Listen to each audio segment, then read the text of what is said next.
នៅក្នុងស្ថាប័ននិងអាជីវកម្មយើងសង្កេតឃើញថាផែនការអភិវឌ្ឍបុគ្គលិកគឺជារឿងសំខាន់ប៉ុន្តែស្ថាប័ននិងម្ចាស់អាជីវកម្មមួយចំនួននៅតែមានភាពស្ទាក់ស្ទើរនិងមិនទាន់ចាត់ទុកផែនការអភិវឌ្ឍនោះគឺជាផែនការអតិភិបនៅឡើយតើកត្តាអ្វីខ្លះដែលបណ្ដាលឲ្យមានភាពស្ទាក់ស្ទើរហើយប្រសិនបើមានគម្រោងបណ្ដុំបណ្ដាលបុគ្គលិកម្ចាស់អាជីវកម្មដែលខ្វះថវិកាគួរធ្វើបែបណា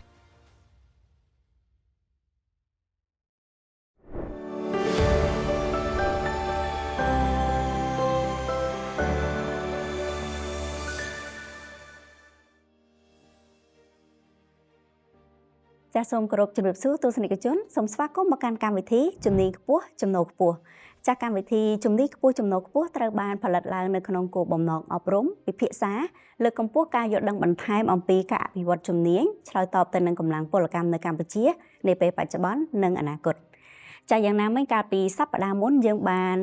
ទៅជែកគ្នាច្រើនហើយជឿជាក់ថាទស្សនិកជនក៏បានយល់ដឹងដែរអំពីមូលហេតុនៃក្នុងការកកើតឡើងនៅ SDF ក៏ដូចជាប្រភេទនៃកញ្ចប់ថវិកាគាំទ្រពី SDF សម្រាប់ម្ចាស់អាជីវកម្មឬក៏យើងហៅថាវិស័យឯកជនចាតែយ៉ាងណាមិញសម្រាប់ម្ចាស់អាជីវកម្មឬក៏រោងចក្រសហគ្រាសផ្សេងគម្រោងនៅក្នុងការអភិវឌ្ឍបុគ្គលិកគឺជាផែនការសំខាន់ក៏ប៉ុន្តែនៅតែមិនទាន់អាចសម្រេចទៅបានអាស្រ័យដោយសារតែម្ចាស់អាជីវកម្មនៅតែមានភាពស្ទាក់ស្ទើរនៅក្នុងការរៀបចំបែងចែកថវិកានៅក្នុងការអភិវឌ្ឍគម្រោងឲ្យមានប្រសិទ្ធភាពឬក៏ម្ចាស់អាជីវកម្មនៅតែមិនទាន់ទទួលបានព័ត៌មានថារាជរដ្ឋាភិបាលពិតជាបានរៀបចំនៅថវិកាគាំទ្រមួយចំនួនសម្រាប់ម្ចាស់អាជីវកម្មយកទៅអភិវឌ្ឍបុគ្គលិករបស់ខ្លួនចាហេតុដូច្នេះហើយនៅក្នុងសប្តាហ៍នេះយើងនឹងធ្វើការជជែកវិភាសានៅប្រធានបទដ៏សំខាន់មួយសម្រាប់ម្ចាស់អាជីវកម្មតាក់ទងថាតើនៅពេលដែលម្ចាស់អាជីវកម្មមានគម្រោងអភិវឌ្ឍបុគ្គលិកប៉ុន្តែខ្វះថវិកាតើម្ចាស់អាជីវកម្មនឹងត្រូវដោះស្រាយយ៉ាងណាចាហើយនៅក្នុងសប្តាហ៍នេះយើងក៏មានការអញ្ជើញចូលរួមពីវាគ្មិនកិត្តិយសរបស់យើងគឺកញ្ញាទឹមស្រីទុំដែលកញ្ញាគឺជាប្រធានផ្នែកត្រួតពិនិត្យនិងវិតម្លៃនៃមូលនិធិអភិវឌ្ឍជំនាញ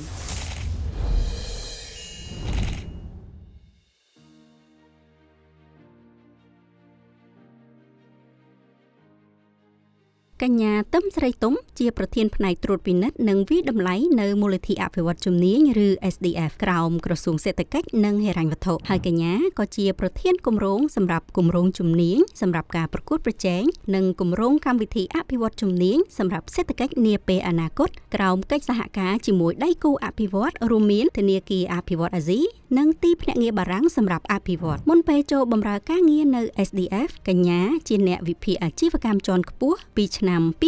2021ដល់ឆ្នាំ2023នៅក្រុមហ៊ុនឯកជននិងជាជំនួយការស្រាវជ្រាវពីឆ្នាំ2020ដល់ឆ្នាំ2021នៅអង្គការក្រៅរដ្ឋាភិបាល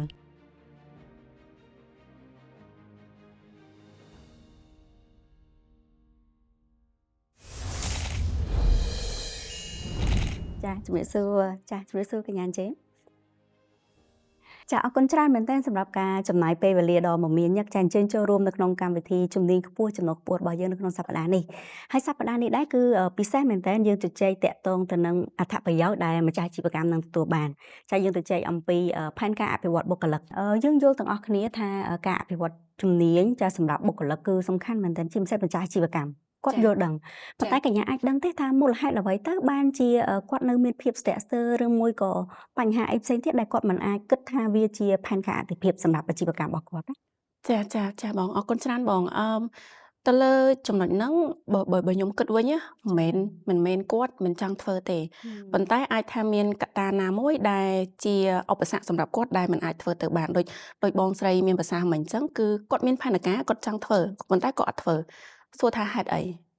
រឿងហ្នឹងដោយសារយើងដឹងស្រាប់ហើយនៅក្នុងស្រុកយើងអញ្ចឹងភាគច្រើនម្ចាស់អាជីវកម្មភាគច្រើនឬក៏អាជីវកម្មនៅក្នុងស្រុកយើងភាគច្រើនហ្នឹងគឺជាអាជីវកម្មយើងហៅថាខ្នាតមីក្រូខ្នាតតូចនិងមធ្យមចា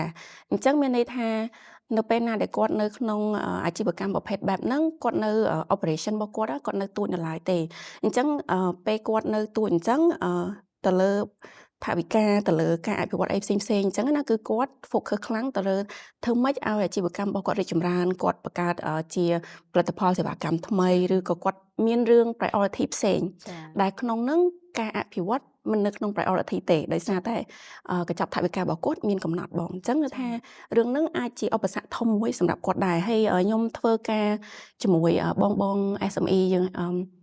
សហគ្រាសធុនតូចនិងមធ្យមកន្លងមកហ្នឹងគឺគាត់និយាយរឿងនឹងច្រើនមិនមែនគាត់មិនចង់ធ្វើទេប៉ុន្តែគាត់អត់មានថវិកានៅក្នុងការធ្វើរឿងហ្នឹងចាសម្រាប់បងប្អូនអាជីវកម្មដែលគាត់គិតថាគាត់ចង់ធ្វើការបណ្ដុះបណ្ដាលសម្រាប់ខ្លួនគាត់ក្នុងនាមជាម្ចាស់អាជីវកម្មឬក៏ធ្វើការបណ្ដុះបណ្ដាលសម្រាប់បុគ្គលិករបស់គាត់ដែលធ្វើការនៅក្នុងក្រុមហ៊ុនរបស់គាត់ហ្នឹងណាអញ្ចឹងបើសិនជាគាត់មានជាផែនការច្បាស់លាស់គាត់ដឹងថាគាត់ត្រូវចង់បណ្ដុះបណ្ដាលទៅលើជំនាញអីប៉ុន្តែគាត់ខ្វះថវិកាអញ្ចឹងគឺ SDF នៅកន្លែងហ្នឹងគឺ SDF យើងគឺយើងមានជាថវិកាជំនួយសម្រាប់ការបណ្ដុះបណ្ដាលជំនាញហ្នឹងគឺយើងផ្ដល់ជាមូលនិធិបដិភិកទៅដល់បងប្អូនម្ចាស់ក្រុមហ៊ុនក៏ដូចជាបុគ្គលិកក្រុមហ៊ុនអីផ្សេងៗដែរបងហើយម្យ៉ាងទៀតយើងក៏ជួយយុវជនមួយចំនួនដែរសម្រាប់ត្រៀមពួកគាត់ក្នុងការចូលធ្វើការងារដែលគាត់មិនធ្លាប់មានបទពិសោធន៍ការងារពីមុនមកហើយគាត់ខ្វះជំនាញគាត់អាចទទួលបាន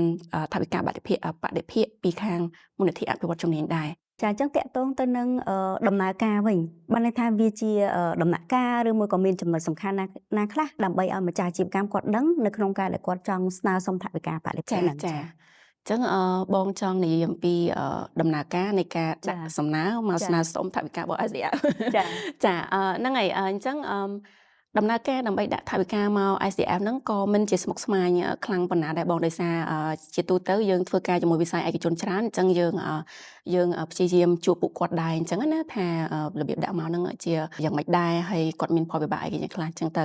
អញ្ចឹងយើងមានជាដំណើរការយើងមានថា4ចំណុចធំៗចុះអញ្ចឹងទីមួយដំបូងបំផុតហ្នឹងគឺដូចខ្ញុំបានបញ្ជាក់ជូនបងពីខាងដើមដែរអញ្ចឹងគឺគាត់ត្រូវមានផែនការច្បាស់លាស់គឺគាត់ខ្លួនឯងត្រូវធ្វើជាការស្ទង់មតិវាតម្លៃអីផ្សេងៗដើម្បីឲ្យដឹងថាតើបុគ្គលិកគាត់ឬក៏គាត់ខ្លួនឯងហ្នឹងមានតម្រូវការបណ្ដុះបណ្ដាលទៅលើជំនាញអីគេដែរបន្ទាប់មកទៀតបានគាត់ទៅតែជែកពិភាក្សាជាមួយនឹងយើងហៅថាគ្រឹះស្ថានបណ្ដុះបណ្ដាលដើម្បីរៀបចំសំណើគម្រោងនឹងឡើងគឺតាក់ទងជាមួយនឹង training plan ឬក៏ training proposal របស់ពួកគាត់នឹងអញ្ចឹងគាត់ត្រូវរៀបចំរឿងនឹងជាមួយគ្នាព្រោះអីយើងតម្រូវឲ្យវិស័យឯកជននិងគ្រឹះស្ថានបណ្ដុះបណ្ដាលហ្នឹងគាត់ធ្វើការជាមួយគ្នាហ្មងបន្ទាប់ពីគាត់បានរៀបចំកន្លែងហ្នឹងហើយគាត់ត្រូវរៀបចំការដាក់ពាក្យស្នើសុំហ្នឹងទៅតាមបែបបទដែល SAF ដល់ជូនក៏ប៉ុន្តែនៅក្នុងដំណាក់កាលហ្នឹងបើសិនជាគាត់ថាអូយគាត់អត់ដឹងច្បាស់ទេថាបំពេញទម្រង់បែបបទហ្នឹងមិនហើយកន្លែងណាគេសួរសំណួរនេះមានន័យថាម៉េចកន្លែងនេះត្រូវបំពេញអីអញ្ចឹងណាអាហ្នឹងក៏យើងមានធីមរបស់យើងមកក្រុមដែរសម្រាប់ជួយពួកគាត់ឲ្យគាត់ជួយប្រឹក្សាយោបល់ទៅលើការដាក់សំណើគម្រោងហ្នឹងអញ្ចឹងមិនប្រកាសថាបើគាត់អាចធ្វើបានខ្លួនឯងជារឿងល្អអាហ្នឹងអ្វីដែលជាគោលដៅយើងចង់បានប៉ុន្តែបើថាគាត់នៅអត់ច្បាស់កន្លែងណាអញ្ចឹងគាត់អាចតាក់ទងមកយើងបានហើយយើងអាចបញ្ជូនក្រុមការងាររបស់យើងឲ្យធ្វើការមួយគាត់តឥឡូវគាត់រៀបចំ proposal ហើយគាត់ត្រូវដាក់ពាក្យមកយើងអញ្ចឹងនៅក្នុងការដាក់ពាក្យហ្នឹងមានច្រើនទំហំរូបរាងអ្នកខ្លះគាត់ថាគាត់ចង់ដាក់ជា physical copy បានអត់បានបងអាចតម្លាក់ឯកសារពាក្យពន្ធអីផ្សេងៗនៅការិយាល័យរបស់ SDF ហើយមួយទៀតថាខ្ញុំអត់ចង់ដាក់ជា hard copy ឯងពិបាក print អីចឹងណាអញ្ចឹងមាន option ពីរទៀតដែរគាត់អាចផ្ញើមកយើងតាម email ក៏បានឬក៏គាត់អាចដាក់ពាក្យនៅលើ website របស់យើងក៏បានដែរនៅលើ website របស់យើងហ្នឹងមានកន្លែងចុចដាក់ពាក្យ upload ឯកសារអីផ្សេងៗអញ្ចឹងណាបងអាហ្នឹងជំហានទី2ដែលគាត់ត្រូវ submit មកយើងបន្ទាប់មកទៀតជំហានបន្ទាប់នៅពេលដែលខាងក្រុមការងារបានទទួលសំណើគម្រោងបណ្ដុះបណ្ដាលរបស់ពួកគាត់មកអញ្ចឹងខ្ញុំមានខាង SDF យើងមានក្រុមការងារមួយក្រុមទៀតដែលធ្វើការទៅលើការត្រួតពិនិត្យនិងវិនិច្ឆ័យតម្លៃអញ្ចឹងពេលដែលបានឯកសារនឹងមកពួកគាត់នឹងពិនិត្យមើលថាឯកសារនឹងមកគ្រប់គ្រាន់អត់ហើយទិន្នន័យដែលផ្ដល់ឲ្យសមស្របទៅនឹងគោលការណ៍របស់ ICF ហើយនៅអីចឹងណាហើយពេលខ្លះទៀតបើគាត់មានសំណួរបន្ថែមអីទៀតគាត់អាចទៅសុំជួបផ្ទាល់ជាមួយបងម្ចាស់អាជីវកម្មឬក៏ខាងគ្រឹះស្ថានបណ្ដុះបណ្ដាលអីដើម្បីស្វែងរកព័ត៌មានបន្ថែមពាក់ព័ន្ធទៅនឹងគម្រោងបណ្ដុះបណ្ដាលរបស់ពួកគាត់ដើម្បីឲ្យមានភាពជាក់លាក់ហើយយើងចង់រៀនពីគាត់ឲ្យច្បាស់សិនមុននឹងយើងសម្រេចចិត្តថាយើងគួរផ្ដល់ថវិកាបដិភិកឬក៏មិនគួរផ្ដល់បងអញ្ចឹងកន្លែងហ្នឹងគឺក្រុមការងារខ្ញុំអាចថាពេលខ្លះអាចជា short conversation phone call ឬក៏អាចជា interview ឬក៏អាចជាថាទៅមើលដល់ទីតាំងរបស់គាត់ផ្ទាល់មកទៅមើលក្រុមហ៊ុនទៅមើលរោងចក្រអីផ្សេងៗអញ្ចឹងណាបងបន្ទាប់មកទៀតគឺយើងហៅថាជំហានទី4ជំហានទី4ហ្នឹងគឺ នៅពេលណាដែលក្រុមការងារខាងវិតម្លៃរបស់ពួកខ្ញុំប្រមូលឯកសារប្រមូលព័ត៌មានសំខាន់ៗអស់ហើយគឺយើងទៅមួយជំហានទៀតគឺយើងហៅថា pitching session គឺយើងនឹងអញ្ជើញទាំងគ្រឹះស្ថានបណ្ដុះបណ្ដាលហើយនឹងដៃគូសហការរបស់គាត់ដែលជាក្រុមហ៊ុនហ្នឹងឲ្យគាត់មកចូលរួម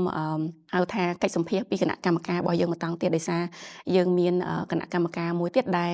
គាត់ជាអ្នកសម្រេចចិត្តចុងក្រោយចាអញ្ចឹង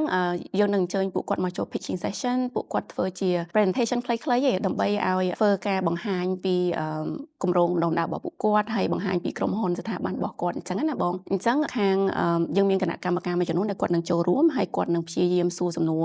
បន្ថែមខ្លះៗដើម្បីឲ្យប្រកាសថាអ្វីដែល propose មកហ្នឹងគឺជាតម្រូវការរបស់វិស័យឯកជនហើយអ្វីដែល propose មកហ្នឹងគឺមានស្តង់ដារមានគុណភាពអីជាក់លាក់អញ្ចឹងណាបងអញ្ចឹងគឺ4ចំណុចហ្នឹងហើយតបមក pitching ហ្នឹងអាចថាមកចំណុចមួយទៀតប៉ុន្តែអាចថានៅជាមួយគ្នាចុះគឺដល់ approval ហ្មងគេថា pitching ហើយគឺប្រហែលជាមួយអាទិត្យអីពីអាទិត្យអីមកគឺគាត់នឹងដឹងលទ្ធផលហើយចាប៉ុន្តែពេលខ្លះដោយសារស៊ីសងទៅលើការសម្រេចចិត្តរបស់គណៈកម្មការដែរអញ្ចឹង proposal មួយចំនួនគាត់អាចថាតម្រូវឲ្យទៅកែ proposal គាត់ខ្លះអីអញ្ចឹងណាបងអញ្ចឹងស៊ីសងដែរ proposal ខ្លះគាត់អត់ចាំបាច់កែទេបើគាត់ submit មកគ្រប់គ្រាន់ហើយមានគុណភាពអីគ្រប់គ្រាន់ហើយគឺអត់មានទេតែខ្លះទៀតគឺគាត់ត្រូវកែច្នៃអញ្ចឹងអាចថាពេលកន្លែងហ្នឹងអាចថារៀងយូរបន្តិចដោយសារត្រូវការប្រើពេលឲ្យពួកគាត់ទៅធ្វើការម្ដងថែមតិចទៀតចាអរគុណច្រើនកញ្ញាអញ្ចឹងខ្ញុំអាចដឹងអំពីថេរវលាជាមធ្យមទេតាមបទពិសោធន៍កន្លងមកតើម្ចាស់អាជីវកម្មមួយដើម្បីតាំងពីដំណើរការចាប់ផ្ដើមរហូតដល់SDR approve ហ្នឹងចាតើចាយពេលវេលាប្រហែលជាប្រហែលដែរជាទូទៅក៏មិនយូរដែរដោយសារពួកខ្ញុំដោយសារខ្ញុំជាប្រធានត្រួតពិនិត្យផ្នែកត្រួតពិនិត្យនិងវិតម្លៃអញ្ចឹងជាទូទៅនឹង KPI របស់ពួកខ្ញុំអញ្ចឹងយើងព្យាយាមពន្លឿន process នឹងជូនគាត់ដោយសារពេលខ្លះតម្រូវការរបស់គាត់រៀងត្រូវការប្រញាប់ដែរអញ្ចឹងណាបងក៏ប៉ុន្តែដំណើរតាំងពីដាក់ proposal រហូតដល់បានទទួលការអនុម័តឬក៏ approval ពីខាងគណៈកម្មការរបស់យើងហ្នឹងគឺយើងព្យាយាមឲ្យនៅជាមធ្យម20 working day អញ្ចឹង20ថ្ងៃនៃថ្ងៃធ្វើការអញ្ចឹងសៅរ៍អាទិត្យ holiday អត់រាប់ទេចាមិនយូរទេចាក្នុងមួយខែចាក្នុងមួយខែងាយស្រួលមែនតើប៉ុន្តែមុនហ្នឹងកញ្ញាបានលើកឡើងពីឯកសារដែរយើងជឿថាឯកសារមិនស្មុគស្មាញទេប៉ុន្តែសម្រាប់ម្ចាស់អាជីវកម្មសហគ្រាសធុនតូចមីក្រូតូចហើយមធ្យមនេះបញ្ហាឯកសារនៅតែជាបញ្ហារបស់គាត់អញ្ចឹងតើគាត់អាចរកជំនួយពី SDF តើមានជាទម្រង់ជាឯកសារពង្រៀងឬមួយក៏អាចជួយគាត់នៅក្នុងការរៀបចំជាផែនការឲ្យបាន approve ហ្នឹងតើពិបាកដែរទេចាបងចាយើងព្យាយាម simplify បានច្រើនមានន័យថាយើងព្យាយាមរៀបចំឯកសារក៏ដូចជាដំណើរការនៃការដាក់មកហ្នឹងឲ្យមានភាពសាមញ្ញច្រើនក្នុងមួយឆ្នាំមុននេះគឺយើងព្យាយាមធ្វើកន្លែងហ្នឹងច្រើនអញ្ចឹងមកទល់បច្ចុប្បន្ននេះឯកសារដែលជាតម្រូវការហ្នឹងគឺតិចមែនទែនបើប្រៀបធៀបទៅប្រហែលឆ្នាំមុនណាចាអញ្ចឹងនឹងដំណឹងល្អជួលពួកគាត់មួយទៀតចាអាចដឹងទេតើកញ្ញាយើងជាម្ចាស់អាជីវកម្មត្រៀមឯកសារសំខាន់អ្វីខ្លះចាអញ្ចឹងឯកសារមួយចំនួនដែលជាឯកសារសំខាន់ដែលគាត់គួរតែត្រៀមខ្លួនទុកជាមុនហ្នឹងភាគច្រើនគឺពាក់ព័ន្ធជាមួយនឹងផ្នែកច្បាប់ទេដោយសារ SDF នេះពេលយើងដាក់មកអញ្ចឹងគឺយើងតម្រូវឲ្យគាត់មានជាយើងហៅថាបានបតង់ឬក៏กระดาษស្នាម register អីត្រឹមត្រូវអញ្ចឹងណាបងអាហ្នឹងជាយើងនិយាយថាទៅលើផ្នែកច្បាប់មួយផ្នែកចោះចំណែកឯកសារផ្សេងខ្ញុំគិតថាពួកគាត់នឹងស្រួលរៀបចំទេដោយសារឯកសារផ្សេងមានដូចជាការធ្វើ budget plan សម្រាប់ការបណ្ដុះបណ្ដាលនឹងមានពាក់ព័ន្ធជាមួយនឹង training plan អញ្ចឹងសួរថាគាត់ training ហ្នឹងគាត់បរៀនទៅលើអីគេហើយគាត់ត្រូវផ្ដល់មកយើងនៅការវិភាគអីផ្សេងឬក៏ curriculum ហ្នឹងcontent ដែលត្រូវបរៀនហ្នឹងមានអីគេខ្លះហើយត្រូវមាន objective អីត្រឹមត្រូវអញ្ចឹងណាបងអញ្ចឹងហ្នឹងគឺជា training plan training curriculum ទាំងមូលហើយមួយផ្នែកផ្សេងទៀតដោយសារតែយើងចង់ឲ្យការបណ្ដុះបណ្ដាលហ្នឹងមានប្រសិទ្ធភាពហើយកូនសិស្សឬក៏សិក្ខាកាមដែលគាត់បានចូលរួមហ្នឹងពេលគាត់រៀនទៅគាត់បានជំនាញមួយដែលគាត់អាចយកទៅ practice បានហ្នឹងគឺយើងមើលទៅលើ credibility របស់ training provider ហ្នឹងបងគឺគាត់ត្រូវមានកិត្តិនាមឬក៏គាត់ត្រូវមានបទពិសោធន៍អីផ្សេងៗនៅក្នុងការបរៀនហ្នឹងឲ្យច្រើនដើម្បីគាត់បរៀនទៅវាមានប្រសិទ្ធភាពអីចឹងណាបងហើយឯកសារផ្សេងទៀតគឺមានដូចជា profile របស់ក្រុមហ៊ុនរបស់គាត់ជាទូទៅគាត់មានស្រាប់ហើយអញ្ចឹងជា business ត្រូវមាន profile របស់ខ្លួនឯងហើយអញ្ចឹងឯកសារទាំងអស់ហ្នឹងគឺងាយបងងាយធ្វើហើយបើសិនជាគាត់មានចម្ងល់ថាអូបើគាត់អត់ដឹងថារៀបចំមកម៉េចទេយើងក៏មាន template ជូនគាត់ទៀតចាយើងមានគំរូហើយមានជា យើងហៅថា sample ជូនគាត់ទៀតដើម្បីឲ្យគាត់ងាយយល់ថាគាត់ត្រូវរៀបរបៀបណាអញ្ចឹងណាសូម្បីតែពេល pitching ដោយសារ pitching ពេលគាត់ត្រូវធ្វើ presentation អញ្ចឹងយើងក៏មានជាគំរូឲ្យគាត់ដែរថាគាត់គួរនិយាយទៅលើចំណុចណាអញ្ចឹងណាបងចាអញ្ចឹងយើងមានរៀបចំឲ្យគាត់ស្ដាប់ហើយយើងមានក្រុមការងារទៅជួយបញ្យល់បន្ថែមលើរឿងហ្នឹងទៀត ចាអរគុណច្រើនកញ្ញាងាយស្រួលហើយស្ដាប់ទៅគិតថាអាចធ្វើបានចាឲ្យទៅតាមការណែនាំរបស់ SDF ជឿជាក់ថាម្ចាស់អាជីវកម្មលោកអាចធ្វើបានហើយនេះខ្ញុំសូមចូលមកដល់សំណួរសំខាន់មួយទៀតតកតងទៅនឹងលក្ខខណ្ឌវិនិច្ឆ័យហើយនឹងការវិតម្លៃវិញចាអញ្ចឹងតើពីខាង SDF តើនឹងធ្វើការវិតម្លៃឬមួយក៏លក្ខខណ្ឌក្នុងការវិនិច្ឆ័យដើម្បីទទួលបានថវិកាហ្នឹងនៅក្នុងកម្រិតបែបណាខ្លះដែរចាពាក់ព័ន្ធជាមួយនឹងលក្ខខណ្ឌនៃការវិនិច្ឆ័យផ្សេងៗដែល SDF យើងមានហ្នឹងគឺយើងបែងចែកជា3ផ្នែកធំៗផ្សេងគ្នាអញ្ចឹងគ្រប់សំណើគម្រោងដែលគាត់ដាក់មកហ្នឹងរឿងទី1ដែលគាត់ត្រូវធ្វើម៉េចបំពេញឲ្យបានគឺយើងហៅថា minimum criteria លក្ខខណ្ឌទាបបំផុតចាអញ្ចឹងលក្ខខណ្ឌទាបបំផុតហ្នឹងមានន័យថាគាត់ដាក់មកគឺធ្វើម៉េចត្រូវ ensure ឬក៏ត្រូវប្រកាសថាអ្វីដែលដាក់មកហ្នឹងនៅក្នុងវិស័យដែលជាអតិភិបរបស់ SDF អញ្ចឹងខ្ញុំសូមរំលឹកឡើងវិញបន្តិចថាវិស័យអតិភិបណាខ្លះដែល SDF យើងមានអតិភិបដើម្បីឲ្យធ្វើការនៅក្នុងនោះអញ្ចឹងសម្រាប់វិស័យទី1ហ្នឹងគឺវិស័យកម្មន្តសាលវិស័យទី2វិស័យសំណង់វិស័យទី3វិស័យ digital វិស័យទី4គឺវិស័យ automotive ខាងរថយន្តហើយវិស័យទី5គឺ electronic វិស័យទី6គឺទេសចរយើងនឹងឯងហើយយើងមានវិស័យផ្សេងទៀតដែរប៉ុន្តែហ្នឹងគឺ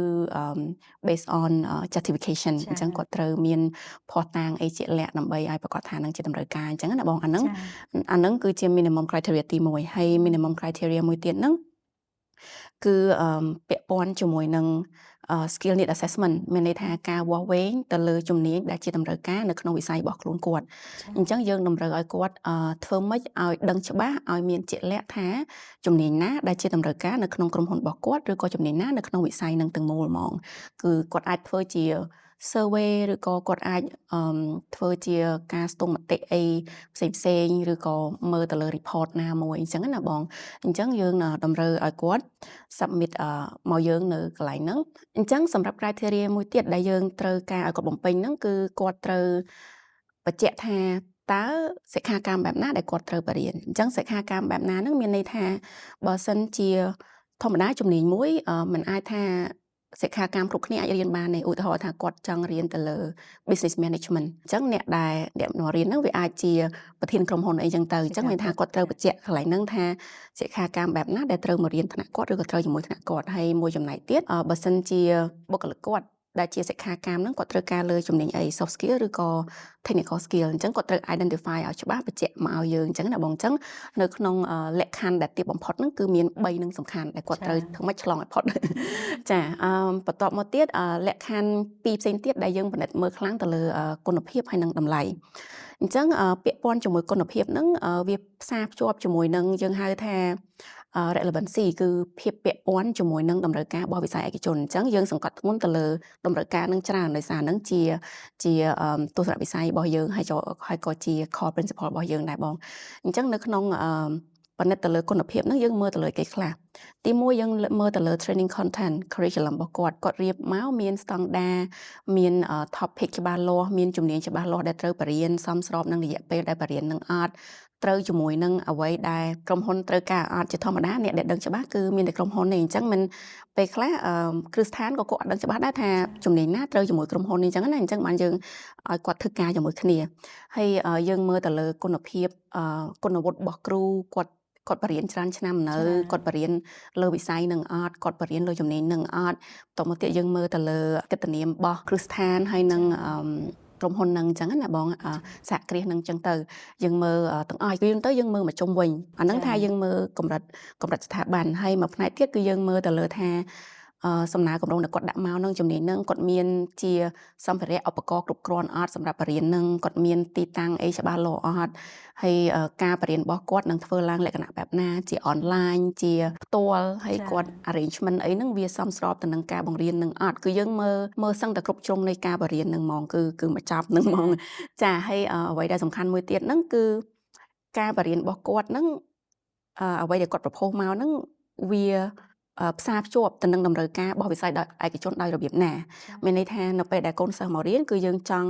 ឲ្យគាត់បានជំនាញឬក៏ចំណេះដឹងជាក់លាក់ដែលគាត់រៀនចប់គាត់យកទៅធ្វើការអនុវត្តនៅកន្លែងធ្វើការបានហើយអញ្ចឹងកន្លែងខ្លះគឺតម្រូវឲ្យគាត់មានជាការហាត់ការអីផ្សេងៗឬក៏ការ mentorship អីតាមក្រោយនៅជាមួយក្រុមហ៊ុនអញ្ចឹងណាបងក៏យើងមើលដល់ចំណុចនឹងទៀតហើយក្រៅពីនឹងទៀតគឺយើងមើលមានចំណុចច្រើនទៀតដើម្បីបញ្ជាក់ចំណុចមួយចំនួនទៀតដែលត្រូវបញ្ជាក់ទៅលើគុណភាពហ្នឹងប៉ុន្តែក្រៅពីហ្នឹងគឺយើងមើលទៅលើ costing ណាយើងមើលតម្លៃនៃការដាក់សំណើហ្នឹងមកដោយសារតែធម្មតា SDF fund របស់យើងឬក៏មូលនិធិរបស់យើងក៏មានកំណត់ដែរអញ្ចឹងវាលក្ខណៈថាយើងមានភាពប្រកួតប្រជែងដែររវាងអ្នកដាក់សំណើមកអញ្ចឹងណាអញ្ចឹងមានន័យថាកាលណាតែគុណភាពនិងតម្លៃដែលគាត់ដាក់មកហ្នឹងទាបជាងអ្នកផ្សេងអញ្ចឹងពេលខ្លះក៏អាចថា limit ឱកាសនៃការបានជាប់ដែរអញ្ចឹងនៅពេលដែលគាត់ដាក់មកគឺគាត់ត្រូវមានផែនការថវិកាច្បាស់លាស់គាត់ចាយទៅលើអីគាត់ចាយក្នុងពេលណាលើសម្ភារៈបែបណាលើគ្រូលើអីអញ្ចឹងណាបងអញ្ចឹងធ្វើម៉េចឲ្យតម្លៃហ្នឹងមានភាពសមស្របមួយហើយវា transparent ដែរអញ្ចឹងណាបងអញ្ចឹងទៅយើងឲ្យវាមានភាពសង់តង់គ្នាជាមួយនឹងអ្វីដែលត្រូវបង្រៀនហើយនឹងតម្លៃនឹងដោយសារ core principle របស់ SDF យើងមានមួយនៅក្នុងហ្នឹងគឺ value for money អញ្ចឹងមានន័យថាយើងចង់ចំណាយទៅយើងចង់ឲ្យមានផលប្រយោជន៍ហ្នឹងវាខ្ពស់អញ្ចឹងណាបងអញ្ចឹងបានយើងត្រូវពិនិត្យមើលកន្លែងហ្នឹងហើយនៅក្នុងគុណភាពនៅក្នុងតម្លៃនឹងដែរគឺមួយទៀតដោយសារតែយើងចង់ឲ្យវិស័យឯកជនធ្វើការមួយគ្នាជាមួយនឹងគ្រឹះស្ថានបណ្ដុះបណ្ដាលព្រោះតែកាលណាគាត់ធ្វើការផ្សេងគ្នាមានន័យថាការបរិញ្ញានឹងវាអាចអត់ត្រូវទៅនឹងតម្រូវការរបស់ឯកជនណាអញ្ចឹងក៏យើងតម្រូវឲ្យគាត់ធ្វើការមួយគ្នាអញ្ចឹងធ្វើការនៅក្នុងការ develop training បង្កើត training content នឹងជារឿងមួយក៏ប៉ុន្តែមួយជ្រុងទៀតហ្នឹងគឺយើងតម្រូវឲ្យគាត់មានបដិភាគពីខ្លួនគាត់ដែរមានន័យថាសម្រាប់ SDF យើងផ្ដល់ថវិកាបដិភាគយើងអត់ឲ្យ100%ទេយើងឲ្យទៅតាមតម្រូវការរបស់ឯកជនអ្នកខ្លះគាត់ត្រូវការ20 30 40% អញ្ចឹងណាយើងបណ្ឌិតលទ្ធភាពទៅតាមអញ្ចឹងពីគ្រឹះស្ថានបណ្ដុះបណ្ដាលក៏គាត់ត្រូវមានបដិភាគខ្លះពីវិស័យឯកជនសហគ្រាសហ្នឹងក៏គាត់ត្រូវមានបដិភាគខ្លះដែរអញ្ចឹងបើសិនជាគាត់មានបដិភាគកាន់តែខ្ពស់មានន័យថាឱកាសនៃការបានថវិកាបដិភាគពី SF ក៏ខ្ពស់ដែរចាហើយមួយទៀតបើសិនជា training proposal ហ្នឹងគាត់មានគុណភាពកាន់តែខ្ពស់គឺឱកាសនៃការបានការអនុម័តពីខាងយើងហ្នឹងក៏ខ្ពស់ដែរបងចាអញ្ចឹងជារួមមកគឺយើងមើល3សំខាន់ហ្នឹងចាអរគុណច្រើនកញ្ញាស្រីទុំអញ្ចឹងយើងអាចចូលមកដល់សំណួរចុងក្រោយពីកម្មវិធីហើយអាចសុំជាមតិយោបល់ចុងក្រោយពីកញ្ញាពាក់ព័ន្ធទៅនឹងប្រធានបទរបស់យើងថ្ងៃនេះដែរនៅពេលដែលម្ចាស់អាជីវកម្មគាត់ចង់អភិវឌ្ឍបុគ្គលិកប៉ុន្តែខ្វះថវិកាតើគាត់គួរតែធ្វើបែបណាចាសុំជាមតិយោបល់ផងចាសុំជើញជាចុងក្រោយបើសិនជាបងប្អូនម្ចាស់អាជីវកម្មគាត់មានបំណងក្នុងការអភិវឌ្ឍជំនាញក៏ប៉ុន្តែគាត់មានកង្វះថវិកាអញ្ចឹងគាត់អាចតាក់ទងមកខាង SDF ឬក៏ដាក់ពាក្យស្នើសុំមក SDF បានបងប៉ុន្តែខ្ញុំចង់រេះកន្លែងមួយដែរដោយសារតែពេលខ្លះបងគាត់នៅធម្មតាគាត់មាន experience ពីមុនមកគាត់មានបទពិសោធន៍ពីមុនមកថាការដាក់ពាក្យស្នើសុំអីមួយអញ្ចឹងវាមិនមានភាពងាយស្រួលទេអញ្ចឹងខ្ញុំលើកទឹកចិត្តថាកុំឲ្យឧបសគ្គហ្នឹងជាការរារាំងបងដើម្បីមកទទួលបានថវិកាបដិភាគពី SDF ដោយសារតែ SDF យើងមានក្រុមការងារសម្រាប់ជួយពួកបងទេអញ្ចឹងខ្ញុំសូមលើកទឹកចិត្តឲ្យបងតាក់ទងមកខាង SDF ហើយនឹងធ្វើការបន្តជាមួយនឹងក្រុមការងាររបស់ខ្ញុំដើម្បីទទួលបានថវិកាបដិភាគទៅលើការបណ្ដុះបណ្ដាលជំនាញអរគុណចាអរគុណច្រើនកញ្ញាស្រីទុំដែរថ្ងៃនេះយើងបានទៅចែកគ្នាច្រើនហើយជឿជាក់ថាបន្ទាប់ពីកិច្ចពិភាក្សានេះទៅម្ចាស់អាជីវកម្មរបស់យើងក៏ស្រាយនៅចម្ងល់ក៏ដូចជាភាពស្ទាក់ស្ទើរមួយចំនួនផងដែរចាទស្សនិកជនជាទីគោរពនិងជាទីមេត្រីជឿជាក់ថាតាមរយៈកិច្ចពិភាក្សាជាមួយនឹងវាគ្មិនរបស់យើងនៅក្នុងសប្តាហ៍នេះជាពិសេសគឺបងប្អូនដែលជាម្ចាស់អាជីវកម្មរោងចក្រសហគ្រាសចានៅពេលដែលមានផែនការនៅក្នុងការអភិវឌ្ឍបុគ្គលិកហើយចាកុំស្ទាក់ស្ទើរទៀតអីអាចតាក់ទងមកសុំជំនួយចាពី SDF បានមិនថាដោយផ្ទាល់ឬក៏តាមរយៈ online នៅក្នុង website របស់ SDF នោះទេចាអញ្ចឹងបន្ទាប់ពីធ្វើការជាមួយនឹង SDF ជឿជាក់ថាផែនការអភិវឌ្ឍបុគ្គលិករបស់យើងនឹងក្លាយទៅជាផែនការសកម្មភាពយ៉ាងពិតប្រាកដចានេះខ្ញុំក៏ចង់បញ្ជាក់ផងដែរថា SDF មិនមែនជាស្ថាប័នបណ្ដុះបណ្ដាលនោះទេប៉ុន្តែ SDF គឺជាស្ថាប័នអចិន្ត្រៃយ៍មួយដែលគាំទ្រដល់ការអភិវឌ្ឍជំនាញនៅកម្ពុជាដោយទទួលបានថវិកាគាំទ្រពីរាជរដ្ឋាភិបាលធនាគារអភិវឌ្ឍអាស៊ីទីភ្នាក់ងារអភិវឌ្ឍបារាំងនិងធនាគារពិភពលោកចាស់កម្មវិធីជំនាញខ្ពស់ចំណុចខ្ពស់របស់យើងនឹងសប្តាហ៍ក្រោយនឹងលើកយកនៅប្រធានបទថ្មីផ្សេងទៀតដើម្បីធ្វើការជជែកពិភាក្សាហើយសម្រាប់ការពិភាក្សានៅក្នុងសប្តាហ៍នេះក៏បានឈានចូលមកដល់ទីបញ្ចប់ចាប់ពីនាងខ្ញុំ Clara ក៏ដូចជាវាគ្មិនកិត្តិយសរបស់យើងរួមជាមួយនឹងក្រុមការងារទាំងអស់សូមអរគុណសូមជម្រាបលា